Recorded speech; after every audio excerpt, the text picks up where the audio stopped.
Okay, day 79. This is part two. Eric Braverman, still no hear from him.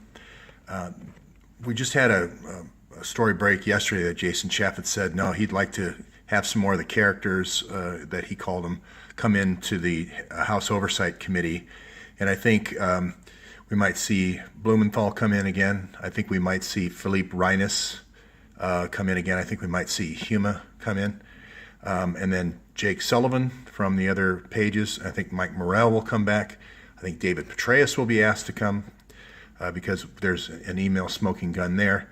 So I think a lot of the connections and a lot of the people you're seeing here, Morrell down here, are going to make their appearance. You might even see this Popovic come in from Otpor, and then Mark Turi might make an appearance.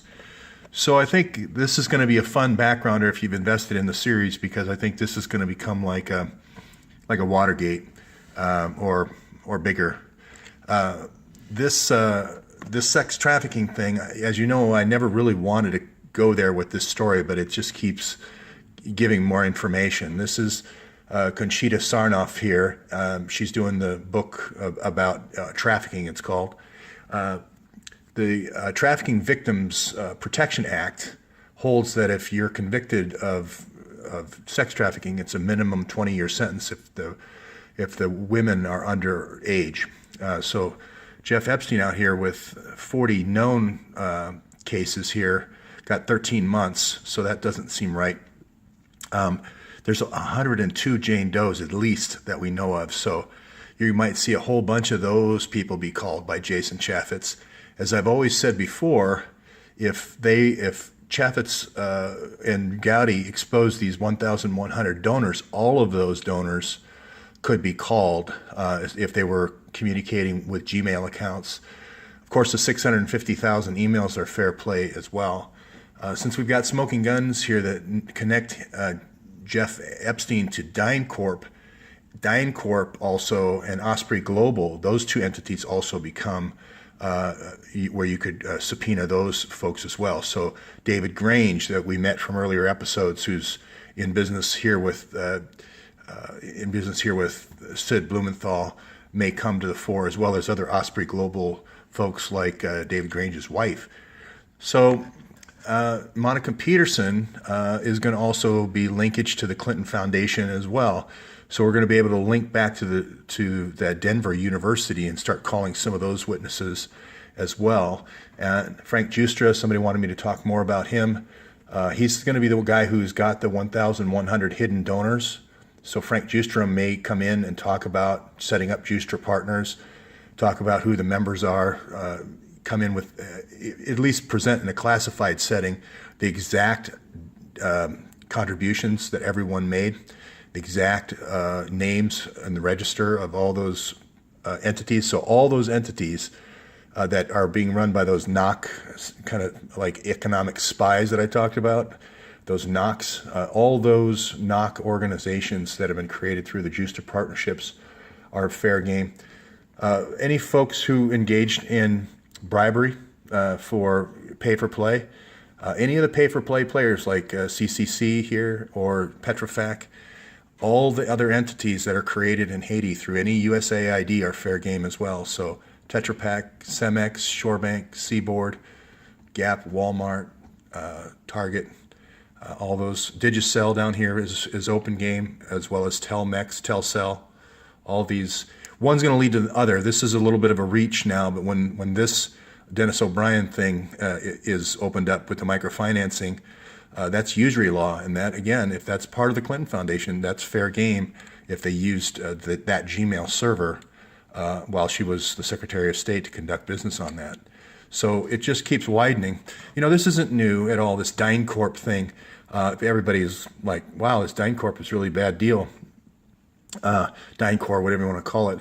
I was just on the Richie Allen show here, but Richie Allen had Cynthia McKinney on about a year ago, and she was in Africa, and she's really an absolutely wonderful person. The first, I think, black representative in Georgia. She's the first Green Party candidate, woman Green Party candidate, and she really talks the talk. She went to Africa. She did all these great things, but back in 2003, as a very brave rep, she asked the Secretary of Defense, Donald Rumsfeld, hey, if DynCorp, or DynCorp, however you want to say it, was caught sex trafficking, why are we still giving them all these government contracts for vaccines? They're the ones that are doing the vaccines.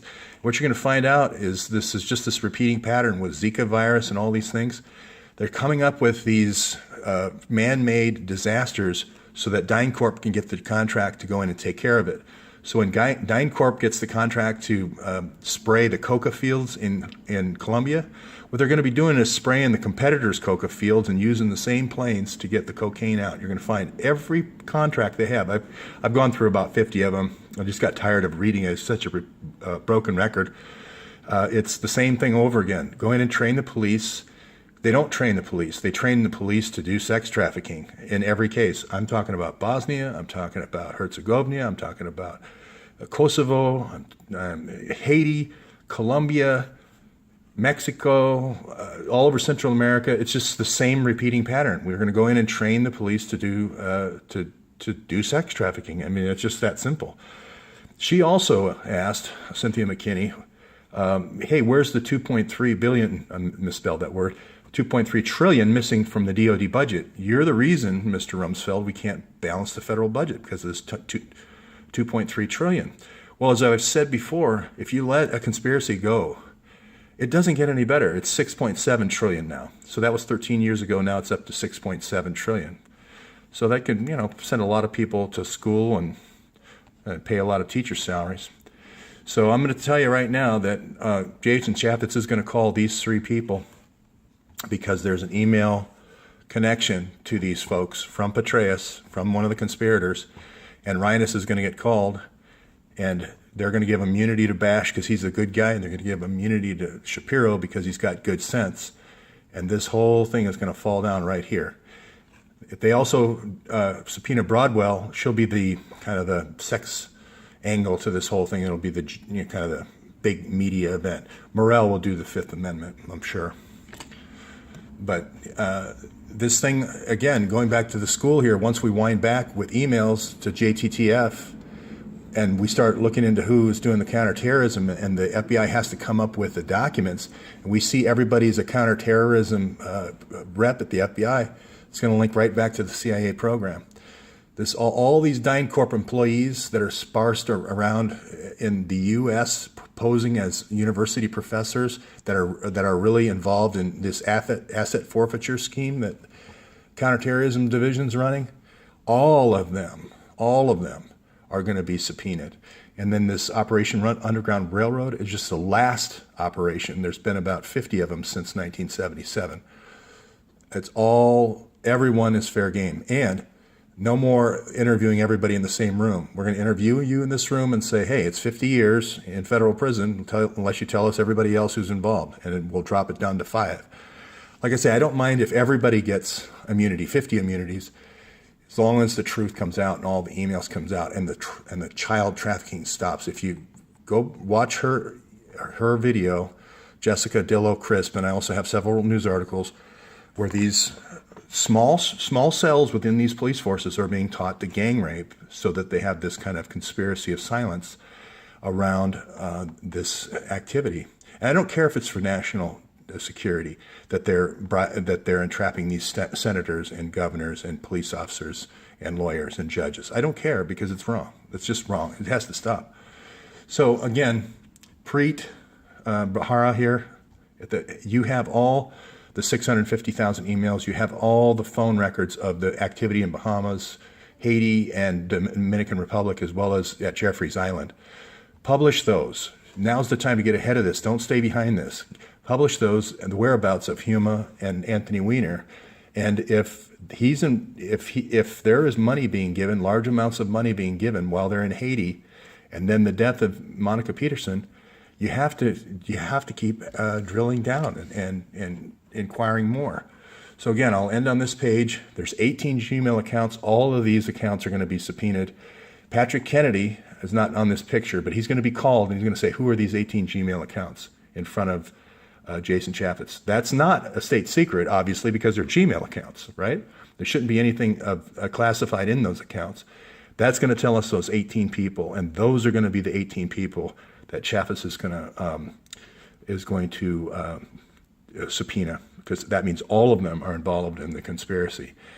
McAuliffe will also be called, the guy who gave the $675,000 bribe, and we're going to have to start looking at all of McAuliffe's large money transfers to FBI folks and DOJ folks. And this whole Haiti operation investigation has to come available. So all the FBI agents that are involved in this Haiti operation, from the Miami office, all the Little Rock, Arkansas, Los Angeles office, FBI office in New York, FBI office in Washington, D.C., all of those agents can be called to testify. And that's where I'll end it right there. And tomorrow I'll probably talk a little bit more about Syria.